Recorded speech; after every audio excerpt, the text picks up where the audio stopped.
Hello. Hello, what's up? What, okay, what are you doing right now? What are you doing right now? A puzzle? What are you Yeah, doing? Okay, well, 5,000 pieces. it's not puzzle time. It's podcast time. Oh, is that right now? That Okay, is- I'll get on right now. Bye. Okay, all right. Hello? Can you hear me? Yeah, okay. Oh good. yeah, what's going on? I'm ready. Jesse, it was the history guy, and Mhm. now it's the weather guy. Where did you find the weather guy? I don't know. I don't remember, but he certainly is interesting. I mean, I do want to learn about these big typhoons and super storms that have been going on and how they're affecting us. It's pretty interesting. Or let's ask him about the fire nados. Yeah, it's a good Right? idea. Yeah, All definitely. right. All right, let me ask a few questions though. I know how you love all these kind of people that specialize, but I might want to get a question in. So. Of course. All right, see you out there. Okay. Hello. Hello, How are you? I'm all right, and yourself? Very well, thank you. Thank you so much for spending time with us today. Oh, that's all right. Oreste, how do I Oreste? Yeah, all Is right, that's perfect. Absolutely. It's the first person who says right.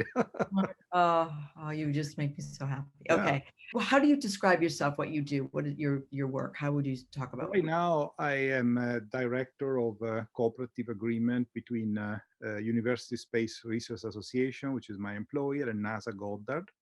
And the agreement is basically the home of about 150 scientists, engineers, and also video producers.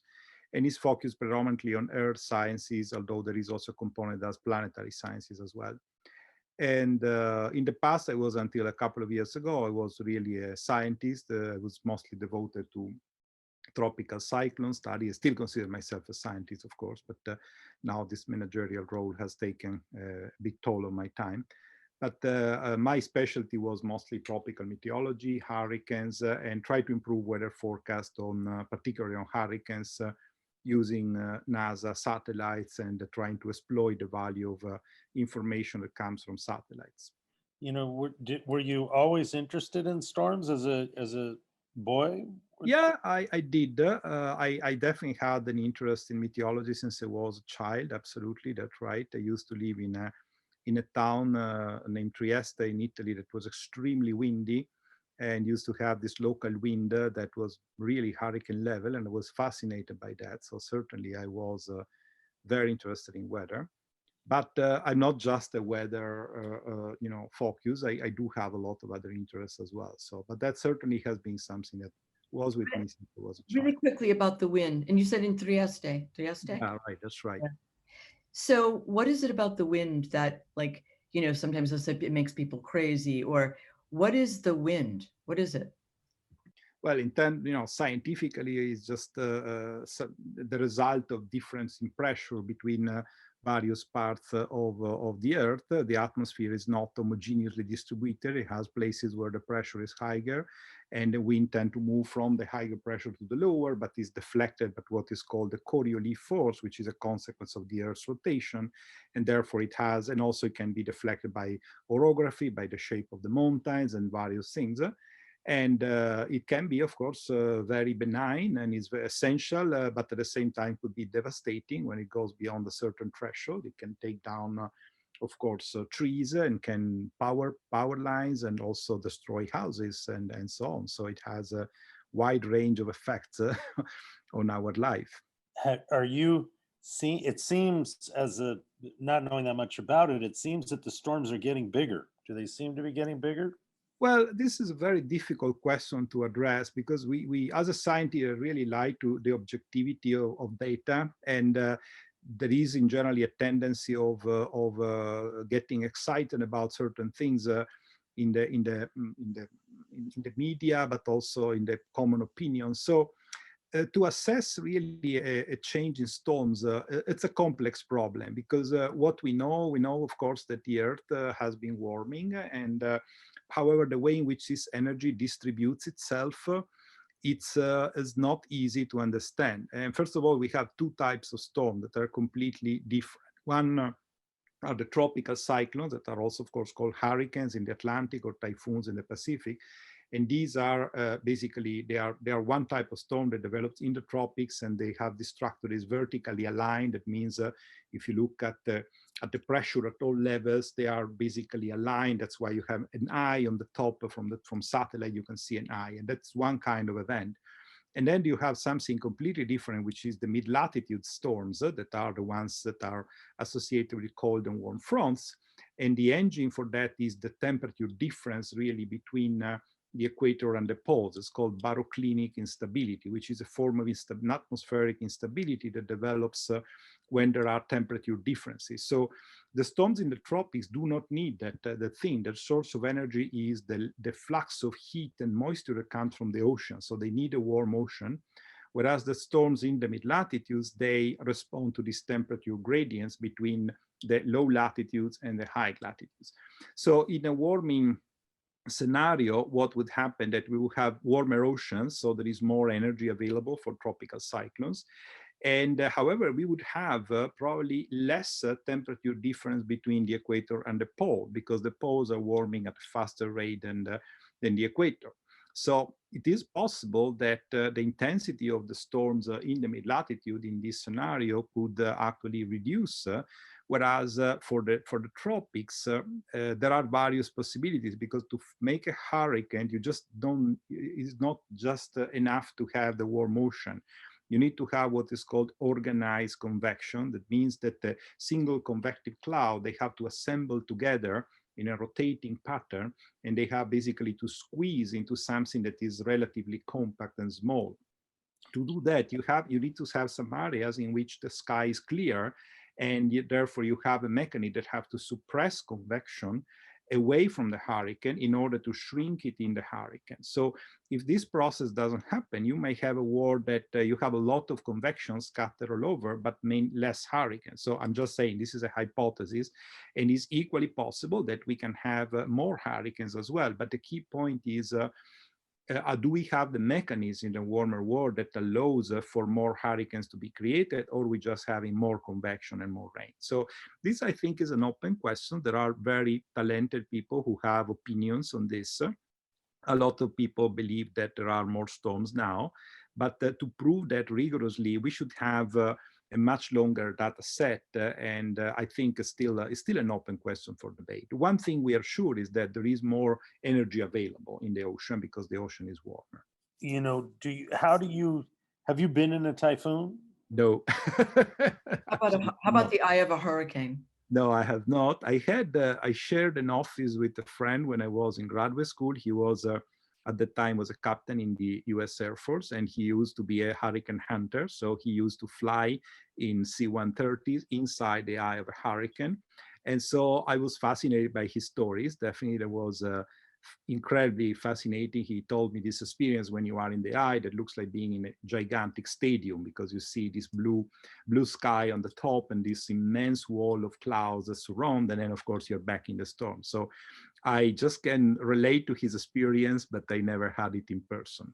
You know, how do you know, we know the water is warmer, but we have, you know, you have a hurricane. How do you study that? How do you look at that? Because you're trying to build predictive models. Right, so right. How do you predict that? So right now we do have enormous abilities that come from the remote sensing, the ability of studying the Earth from space.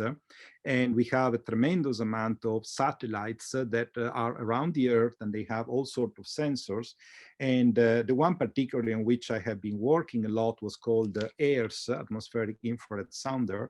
Unfortunately, it's at about, close to the end of its life. So probably will last a few more years because the satellite is declining. But with that instrument, we were able to measure the infrared emission from the Earth. That is a sort of a thermal tomography of the atmosphere. So it has a lot of channels, and it can measure with accurate precision the temperature at each layer.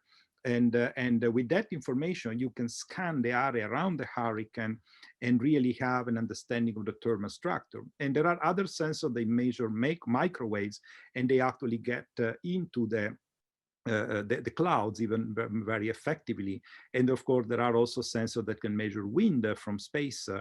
And there are other sensors that can measure, to some extent, atmospheric moisture. So there is a lot of satellites that are orbiting around the Earth. And right now, every operational forecasting capability ingests about 6 to 7 million observations every few hours, and those observations, they are a very small part of the total observation produced by the satellite, but they are used by the computer models to basically first describe, which is called analyze is the term, and then predict the state of the atmosphere within the next several days. So we have improved enormously compared to the year 900. There was a horrible hurricane that hit Galveston and basically killed everyone. It was absolutely a calamity, and it was really impossible to predict at the time because we did not have satellites and we didn't have radars and so on.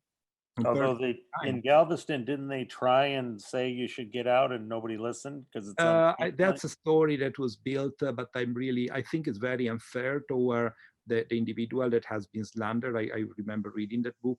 They were accusing someone who said made a decision to be responsible, and I don't think it's a fair decision, because at the time really nobody could make an informed an informed decision about evacuating or not, because nobody had. It was a matter of intuition really, and they didn't have the objective capabilities we have now. Now we see from the satellite, we see the hurricane coming, and we can predict with models with relatively good level of confidence what would be the path. So I think at that time really it was very unfair to blame someone to be responsible for the catastrophe.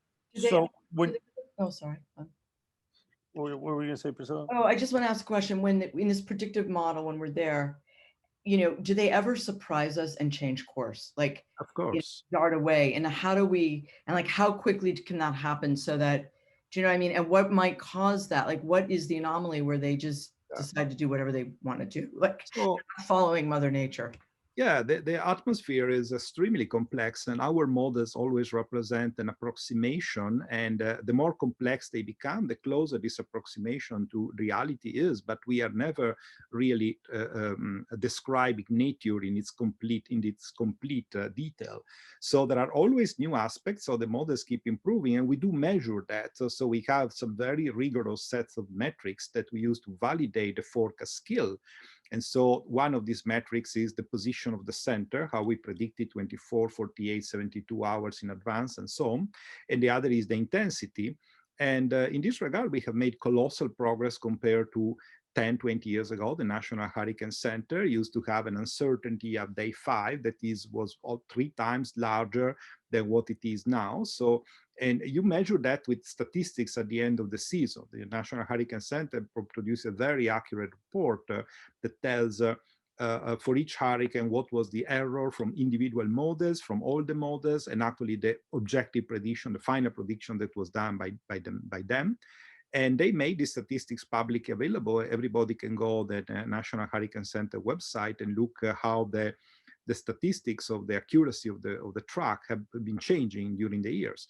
And the same goes, intensity is a harder problem, is more difficult because there are processes at very small scale and they exceed the capability of the current models. So we have more difficulties. Even there have been some improvement that is quite remarkable, and we can definitely represent the global model storms much better than we did 15, 20 years ago. When I was just an example, when I was at the beginning of my career, I remember once seeing an expert from the Indian Ocean, and they were telling me that there was a cyclone in the Bay of Bengal.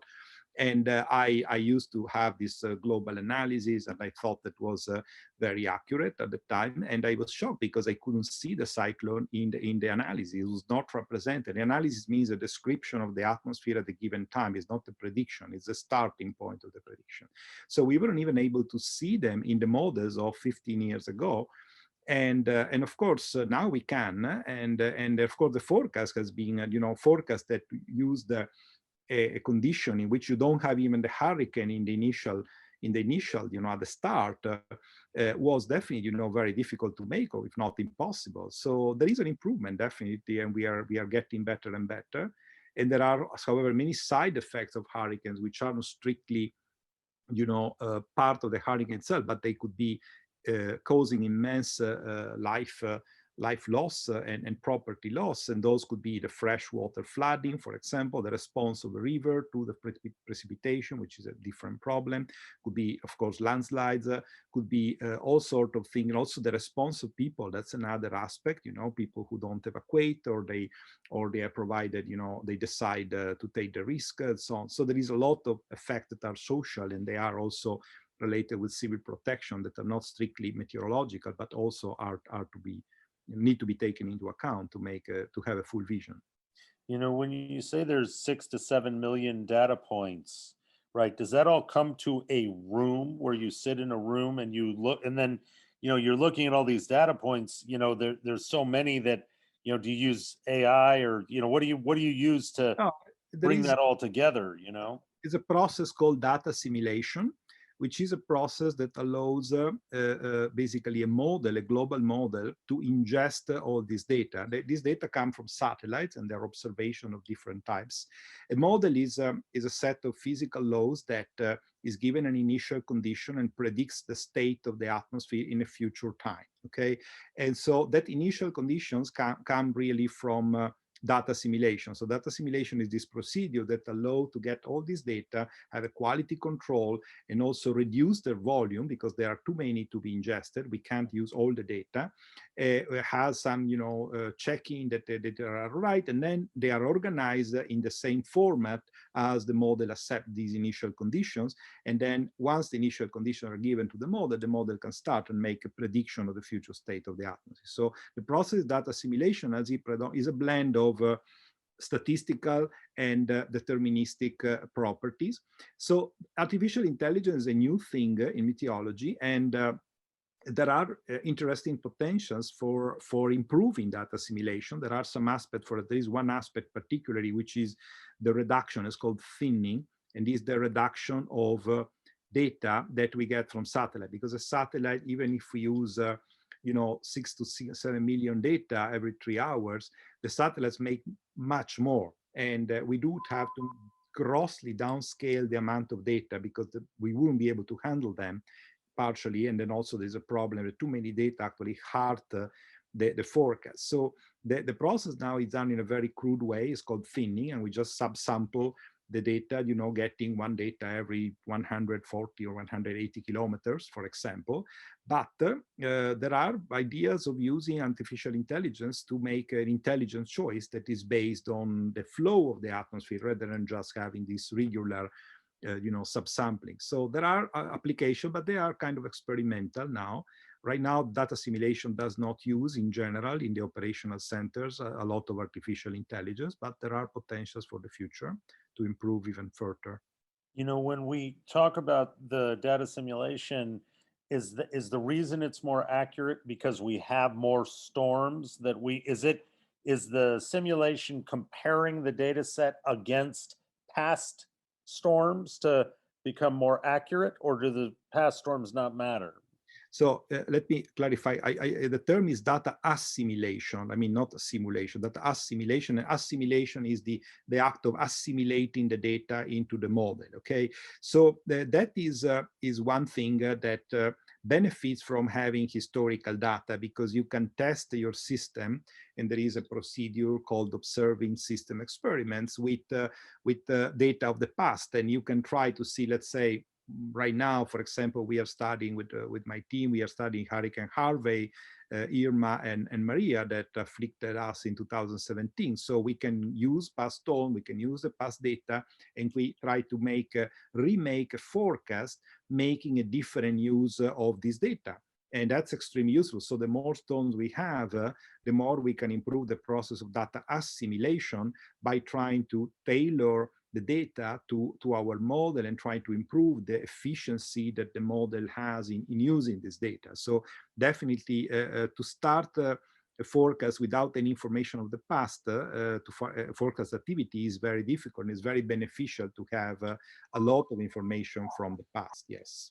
I have a question. So we're talking right now about hurricanes, but just for interest for audience, what is if we move along, we have cyclones, we have typhoons, we have tornadoes. What is a cyclone, for example, or a super typhoon? What's Okay. happening in those? Cyclone, we have two types of cyclone. There are the tropical cyclones and the so-called extratropical cyclones or mid-latitude cyclones. Tropical cyclones are the same typhoon, hurricanes, and they are called cyclones in the Indian Ocean, and they are the same type of phenomena. They just have different names. So a typhoon and a hurricane, they are exactly the same type of event, except they occur on two different basins. The nomenclature is different from the Pacific compared to the Atlantic. Whereas extratropical cyclones, they are quite different. So, and they are the ones that we see every week when we have a cold front or a warm front passing. They have a scale that is much larger, generally thousands of kilometers instead of hundreds of kilometers. They occur generally in wavy patterns. So you typically have one of these, then you have some nice weather, then you have another. They have typically a weekly frequency during the winter in most of the mid-latitudes. And they are the ones that bring the normal weather, the snow, the rain, and these kind of events. And they can be intense too, of course, occasionally, but the scale is very different and the amount of specific intensity is much smaller. So a hurricane is relatively small, it's very concentrated and it's very devastating. So it has a scale of, a few hundred kilometers, maybe 1,000, and in that radius, it really makes a tremendous amount of damage. Whereas a baroclinic mid-latitude cyclone is more distributed. It can occasionally generate, of course, extreme events, can produce floods, can produce strong winds, but the frequency in which these events occur, in the extreme events inside a mid-latitude cyclone is much lower than in a hurricane. Every time a hurricane occurs, there is something catastrophic happening if there is landfall, whereas a lot of time we have relatively benign mid-latitude weather system that just sweep through without making damages. So to have a mid-latitude system being catastrophic, you need a combination of events that are, they do occur, of course. We do have floods almost every day in the world. Somewhere there is a flood or there is a very stormy situation, but there's a very different type of phenomena. So two types of cyclone, mid-latitude and tropical. And what do you make of firenadoes? Well, this is, tornadoes are another scale of events. They are extremely small.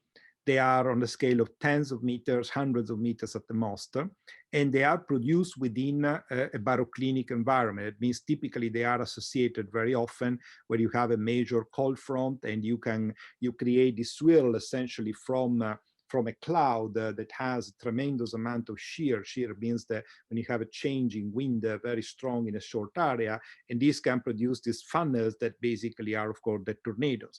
What happens is that sometimes you can have tornadoes that are produced, they have the forcing for the tornado is tremendous thermal difference between one place and another. So very strong horizontal temperature gradient. This is one requirement to have tornadoes in general.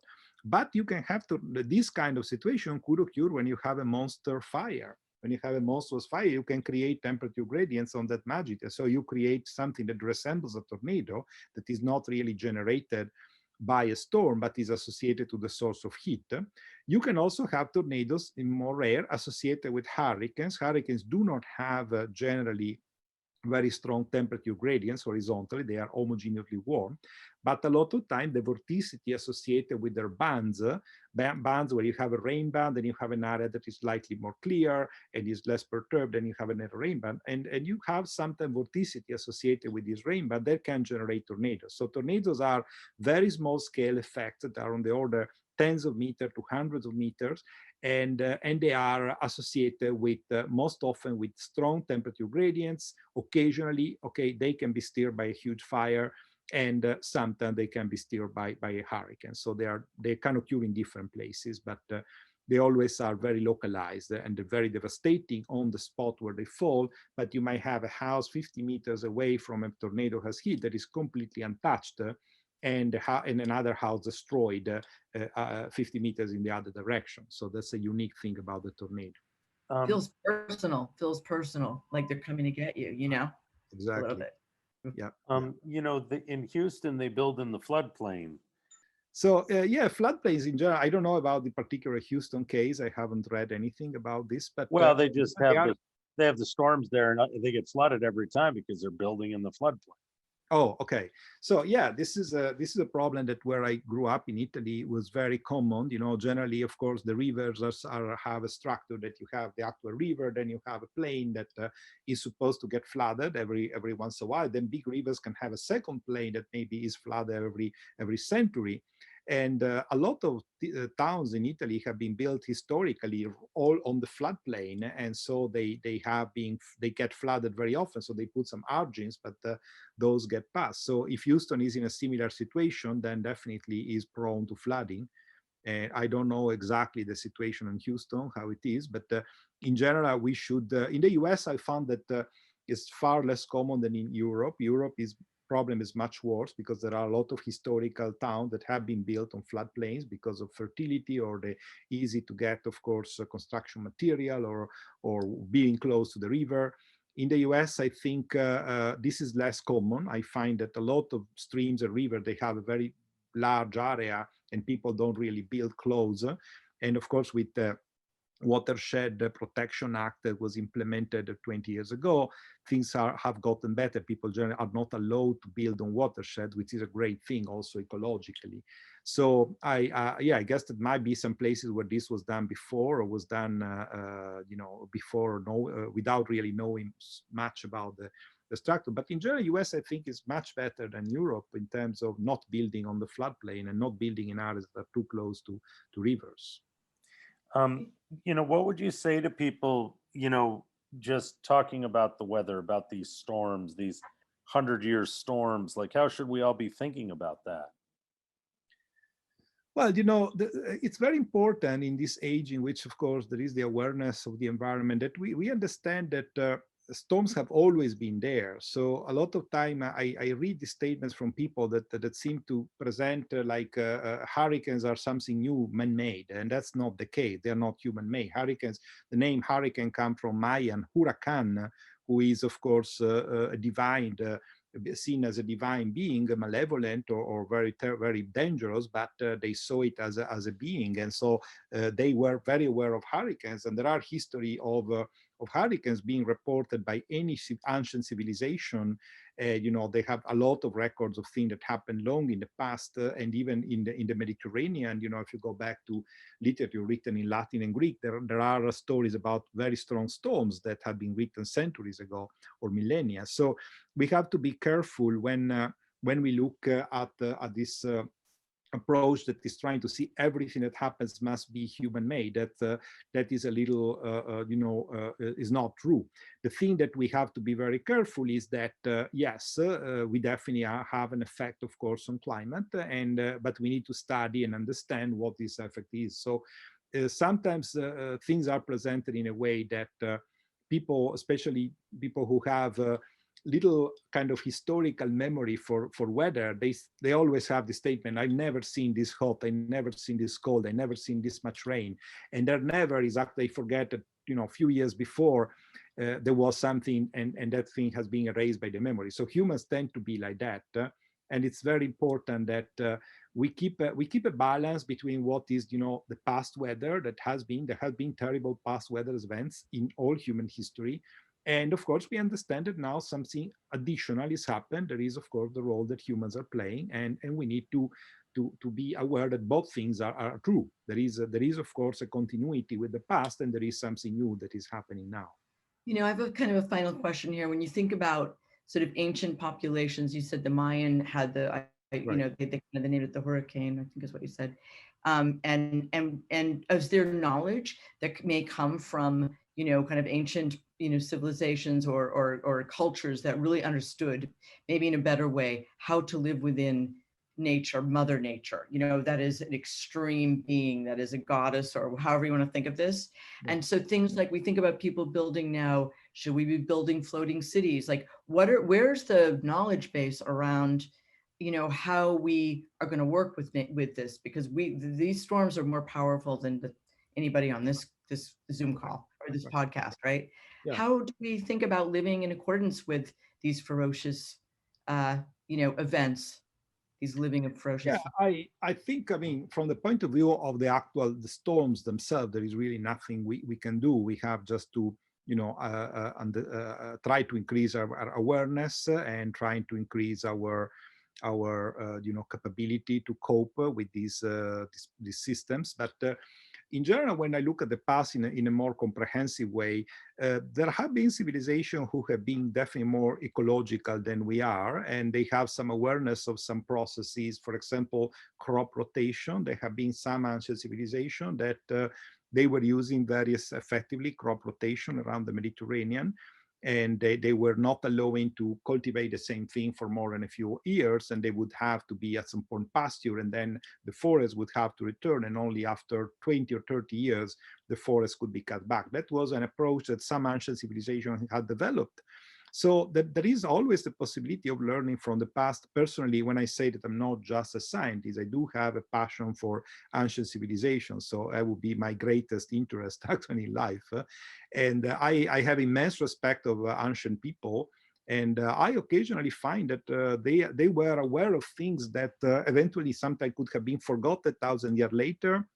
And then they regained their awareness very recently. So I certainly wouldn't be dismissive of records that could exist in the past about certain particular problems. But for these particular storms that we are referring, of course, right now, the only approach we have is try to, predict them better, become aware, and trying to be sensitive and sensible also, because again, if one wants to have the house on something that is 30 centimeters from the surface of the water in an island that is prone to have a hurricane every 5 years, I mean, that is a questionable choice, and also there are, of course, possibility of having hurricanes that are, houses that are hurricane proof. You can have levees to protect areas that are flooded. So there are many things that we can do in terms of facing these difficulties. And definitely we have to, a lot of interesting ideas are being developed. What's happening? What are those masks on the wall behind you? Are those all those incredible artifacts? Oh, this is just some collection of. This is an Indian panel that represents Krishna and the gopis, the girls playing with the girls, and those are masks from Bali, the ones on the top. And yes, various things. I have the house full with this kind of stuff. I'm very fascinated by ancient things and historical or even replicas, of course, of historical artifacts. So my house is kind of like that all over. Yeah. Are you going to go back to Trieste at all? No, I don't. I don't plan to return there. It would be impossible for me to get a job there. So. Okay. Thank you so much. Yeah, thank you for telling us about this stuff. Yeah, it's a fascinating and complicated and scary and interesting. Yeah. It was a pleasure. Yeah. Don't get caught in the storm. Right. Don't get caught in the rain. Right. It's very clear now. It's very beautiful weather. Okay, well, bye, you guys. All right. Thank you. Bye. Yeah, he was interesting, right? Yeah, he was interesting. I mean, it's really technical. What he's talking about is really, really technical. And I don't really understand a lot of it, what he's saying. I mean, it's really, I still don't understand how so just explain this to me. There's all this data and they're reading. So they're checking through computers. Is that what's happening? Well, there's too much data, so they got to simplify it somehow and make predictions based on smaller subset. And it sounded like they're comparing it to old data to come up with new. Right. You're looking at old hurricanes. So the question I really had, I should have asked him, is like, once you get out of the Earth's atmosphere, when you're like on that, spaceship and you're going with Elon Musk, you hitch a ride, you're going to go to the moon or Mars. Well, I'm not. Are you, you're not going to go? No. I'm thinking about it. Depends what happens in the next couple of weeks. But the thing is that, do you think that there's that kind of violent weather once we get out of the Earth's atmospheres? No. Why not? Vacuum after that. But how do you know that? Because we've sent stuff to the moon. And there's no storm out there? I don't It's just think like, so. Maybe there is. I don't know. right, Kind of well, interesting idea. I got a let's guy find for out. that. Okay. All right, see you Okay, later. good to see ya. Bye.